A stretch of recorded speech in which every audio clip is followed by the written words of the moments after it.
Hello students, आज video number 90 में हम करेंगे जेईई 2024 में एटॉमिक स्ट्रक्चर से आए हुए क्वेश्चंस क्वांटम नंबर्स के। देखते हैं फर्स्ट क्वेश्चन।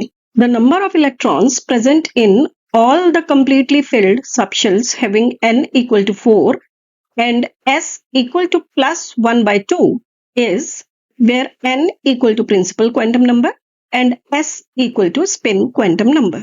अब इस क्वेश्चन में आपसे पूछा गया है कि principal quantum number n equal to 4 और spin quantum number s equal to +1/2 वाले कितने इलेक्ट्रॉन्स प्रेजेंट होंगे अगर ये सभी सबशेल्स कंप्लीटली फिल्ड हों तो।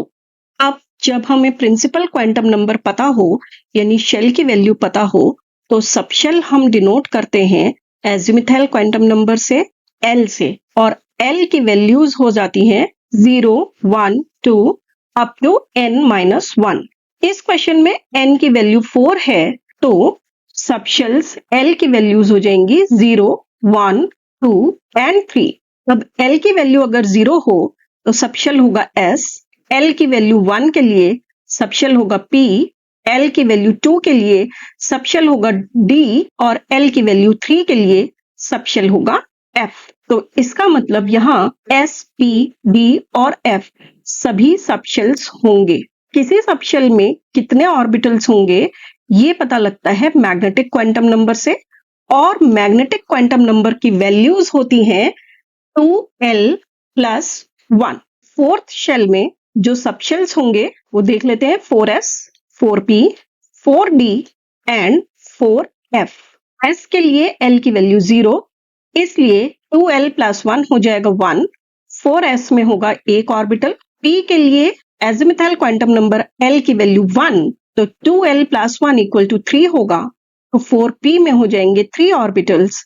इसी तरीके से 4d में 5 ऑर्बिटल्स और 4f में 7 ऑर्बिटल्स होंगे। हर एक ऑर्बिटल में 2 इलेक्ट्रॉन्स होंगे। एक के लिए स्पिन क्वांटम नंबर होगा +1/2 और दूसरे के लिए स्पिन क्वांटम नंबर होगा -1/2। इसलिए जितने ऑर्बिटल्स हैं उतने ही इलेक्ट्रॉन्स का स्पिन क्वांटम नंबर +1/2 होगा। यहाँ ऑर्बिटल्स हैं 16, तो 16 ही इलेक्ट्रॉन्स ऐसे होंगे जिनका स्पिन क्वांटम नंबर +1/2 हो सकता है। तो answer is 16। Next question discuss करने से पहले आपसे रिक्वेस्ट है कि अगर आप चैनल पर नए हैं तो प्लीज चैनल को सब्सक्राइब कर दें और बेल आइकन को भी हिट कर दें। नेक्स्ट क्वेश्चन देखते हैं। In an atom total number of electrons having quantum numbers n = 4 and magnitude of ml = 1 and ms = -1/2 is.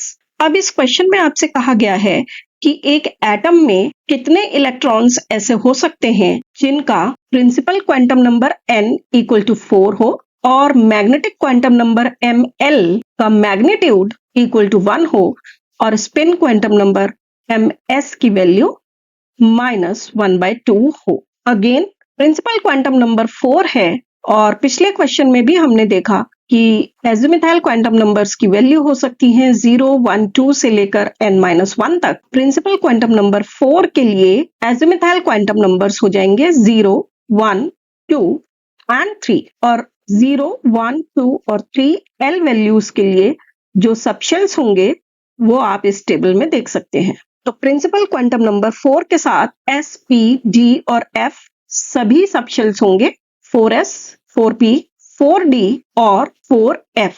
अब अगर मैग्नेटिक क्वांटम नंबर की बात करें तो मैग्नेटिक क्वांटम नंबर की वैल्यूज होती हैं -L से +L तक थ्रू 0। 4s के लिए L की वैल्यू है 0, तो मैग्नेटिक क्वांटम नंबर हो जाएगा 0। P के लिए L की वैल्यू 1 है, तो मैग्नेटिक क्वांटम नंबर की वैल्यू -1, 0 + 1 होगी। D के लिए L की वैल्यू है 2, तो मैग्नेटिक क्वांटम नंबर -2, -1, 0 + 1 + 2 होगी। इसी तरीके से F के लिए क्योंकि L वैल्यू है 3, इसलिए मैग्नेटिक क्वांटम नंबर्स हो जाएंगे -3, -2, -1, 0 +1 +2 +3। अब हम ये देख लेते हैं कि इन सभी सबशेल्स में जो ऑर्बिटल्स हैं उनमें से किस किस के मैग्नेटिक क्वांटम नंबर का मैग्नीट्यूड 1 है। इसका मतलब जिन ऑर्बिटल्स का मैग्नेटिक क्वांटम नंबर -1 या +1 होगा वो हमें चूज करने हैं। 4s में ऐसा कोई ऑर्बिटल नहीं है, 4p में -1 और +1, 4d में भी -1 और +1 और 4f में भी -1 और +1। हम देख सकते हैं कि ऐसे 6 ऑर्बिटल्स हैं जिनका प्रिंसिपल क्वांटम नंबर है 4 और magnitude of magnetic quantum number है 1। अब इन सभी ऑर्बिटल्स में दो दो इलेक्ट्रॉन्स हो सकते हैं। एक का स्पिन क्वांटम नंबर +1/2 होगा और दूसरे का स्पिन क्वांटम नंबर -1/2 होगा। इसलिए आंसर होगा 6। Next, the correct set of 4 quantum numbers for the valence electron of rubidium atom Z equal to 37 is 4 options दिए हैं, करेक्ट आंसर बताना है। अब इस क्वेश्चन में रुबिडियम एटम का एटॉमिक नंबर गिवन है आपको Z equal to 37। इसमें जो वैलेंस इलेक्ट्रॉन होगा यानी आउटर मोस्ट शेल में जो इलेक्ट्रॉन है उसके सभी क्वांटम नंबर्स बताने हैं। तो Z equal to 37 के लिए सबसे पहले इलेक्ट्रॉनिक कॉन्फ़िगरेशन लिख लेते हैं। 1s2 2s2 2p6 3s2 3p6 4s2 3d10 4p6 5s1। अब इसका वैलेंस इलेक्ट्रॉन है 5s में, तो 5s के लिए प्रिंसिपल क्वांटम नंबर हुआ 5 और सबशेल क्योंकि s है आप इस टेबल में देख सकते हैं s सबशेल के लिए एज़िमुथाल क्वांटम नंबर यानी l की वैल्यू होगी 0। तो L हो गया 0। मैग्नेटिक क्वांटम नंबर की वैल्यूज -L से +L तक होती हैं 0 पर होते हुए। तो L की वैल्यू अगर 0 है तो मैग्नेटिक क्वांटम नंबर की सिर्फ एक ही वैल्यू होगी 0। अब इस ऑर्बिटल में 2 इलेक्ट्रॉन्स हो सकते हैं, उसका स्पिन क्वांटम नंबर +12 भी हो सकता है और -12 भी हो सकता है। इसका मतलब इस इलेक्ट्रॉन के 4 क्वांटम नंबर्स होंगे 5 0 0 और फोर्थ क्वांटम नंबर +12 या -12 कोई भी हो सकता है। इस बेस पर अगर हम अपने चारों ऑप्शंस देखते हैं तो correct answer is first option. अगर आपको ठीक से समझ आया है तो प्लीज लाइक करें, शेयर करें। चैनल पर नए हैं तो सब्सक्राइब भी कर दें, बेल आइकन हिट कर दें। देखते रहें Namita chemistry classes. Bye bye.